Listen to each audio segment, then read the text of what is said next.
Macam mana Tasik ni mendapat nama Tasik Y? Bagi orang Batu Pahat, saya pasti dan yakin kamu semua tahu tempat ini. Tasik Y terletak di tengah-tengah Batu Pahat dan merupakan daya tarikan kepada pelbagai lapisan masyarakat. Sebenarnya, apabila dilihat daripada pandangan atas, Tasik ini memang berbentuk Y.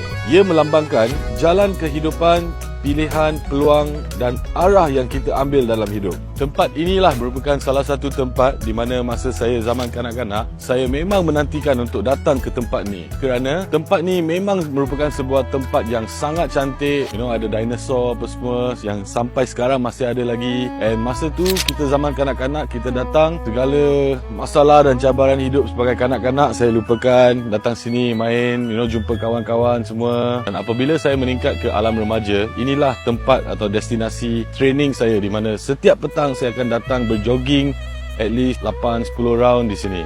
Bagi ramai orang, khususnya orang Batu Pahat, Tasik Y ni bukan sekadar Tasik. Ia merupakan tempat kenangan. Ada yang pernah bercinta di sini, yang pernah cari inspirasi di sini, malah ada yang habiskan masa dengan keluarga tersayang. Tasik ni penuh dengan cerita. Korang boleh datang ke Tasik Y ni anytime. Tapi guys, sekarang Tasik Y ni tutup pukul 8. Sebab dulu kabarnya lah, banyak yang orang-orang buat maksiat semua dekat sini tengah malam, tengah pagi semua. So ini merupakan satu inisiatif bagus daripada pihak berkuasa tempatan, majlis pembandaran semua untuk menjadikan kawasan ni merupakan satu kawasan larangan pukul 8 malam. Tempat ni banyak memberi kenangan-kenangan manis, memori indah khususnya untuk orang Batu Pahat. Jadi saya harap kita semua sebagai orang Batu Pahat bangsa Johor mempelihara tempat ini supaya tidak dicemari oleh apa-apa perbuatan atau insiden yang tidak diingini. Jadi guys, ingat, jangan buat maksiat.